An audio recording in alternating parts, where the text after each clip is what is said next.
Hi, all. Ian McMichael, pastor of Trinity Lutheran in Endicott, Washington, and Peace Lutheran in Colfax, Washington, and back again for our, I guess, what is this? Fourth, the Friday of the first week of our devotional Pandemic Hope. Before I get into the reading for today, though, I wanted to make a couple things, sort of announcements virtually. First, I've been forgetting to mention the faith practices in the devotional itself, and some of them are really good. Most of them are very good. So yesterday, there were coloring pages, adult coloring pages, and I'm sure you could find kid coloring pages that you could do alone or as a family, to as a time of stillness, as a time of connecting differently with God, which I think is a great idea. Today, I think there's prayer bingo, which there's also there's an example in this devotional Pandemic Hope. So prayer bingo, just a lot of different ways, different things you can do at home to continue to connect your faith to the world and to continue to connect yourself to God, that I highly commend. Second, I will not be streaming tomorrow. Tomorrow is Saturday. But I will still be doing the devotional. I just want to take a little bit of time for myself to sort of center myself in that. And I suggest and invite you to do the same.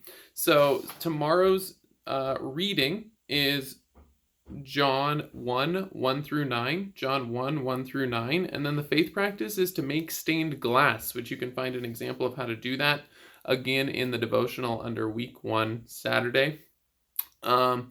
And then Sunday, I will be on, but I won't be doing this devotional like this. If you would like to do that devotional like this, that's great. The reading is John 9, 1 through 41.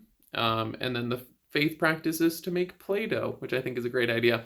I will be on Sunday, however, in partnership with Trinity Lutheran in Pullman. We will be streaming a sort of condensed meditative service together. I'll drive over to Pullman and we'll do that to an empty sanctuary. And I think it's a great time to figure out new partnerships and ways that we can work together to make good things happen. So there will be church virtually streamed, uploaded from Trinity Pullman, and then I'll make sure it gets on the Facebook pages and out in email as well, like I normally do. So yeah, I think that's all I have. And then I wanted to, here it is. Our reading for today, however, Friday of the first week, is Matthew 6, 5 through 15.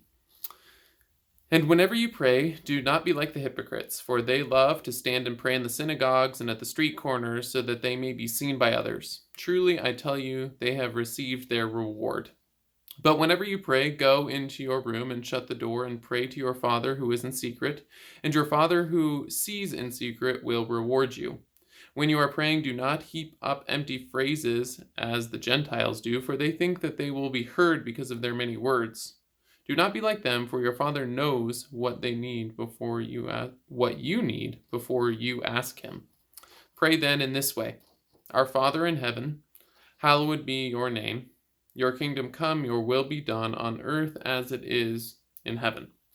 Give us this day our daily bread, and forgive us our debts as we have forgiven our debtors. And do not bring us to the time of trial, but rescue us from the evil one.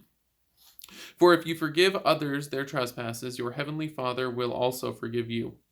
But if you do not forgive others, neither will your Father forgive your trespasses.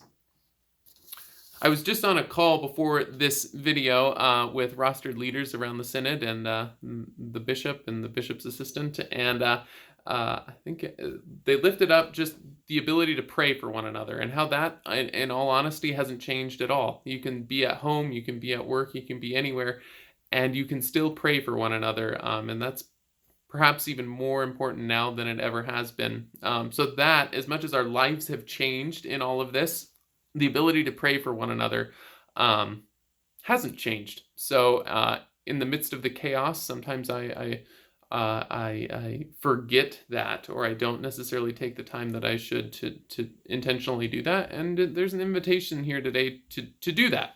The other exciting thing that I think is great, because our lives have changed so much, we can take intentional time to figure out different ways that we can connect to God. So, like I mentioned, there was a link in the devotional for yesterday to some different coloring pages, some meditative coloring pages that you can use to simply uh, take a breath, create something, and to connect with God in that way through the silence and through that time. I found in a lot of ways it's been beautiful weather, and we live in a place where there um, aren't too many. It's not crowded. It's not like we're gonna walk out the door and be in a crowd of 50. So we don't necessarily need to worry about being in large crowds. So we can take walks. So I've really found the intentional time to connect with God and with my family through these walks that we're able to take, or the times that, since it's so nice out, our son wants to be outside all the time swinging. And in some ways that swinging is sort of monotonous. You just push and you push and you push because he'll be in there for a long time. But if you react to it as an intentional prayer to God, as an intentional time spent with family and with God, and that each one of those pushes is a new prayer that we push up to God, it's an easy way to make our everyday our new normal lives part of our communication and our relationship with God. So seek out those times that you wouldn't necessarily call a traditional prayer, but may very well be connecting you with God in new ways, or ways that you hadn't thought of before. Whether that's being outside or simply sitting on the couch for 2 minutes and taking some deep breaths, or even 30 seconds and taking some deep breaths. And remember as much as you can to pray for one another, because we are all in this together, right?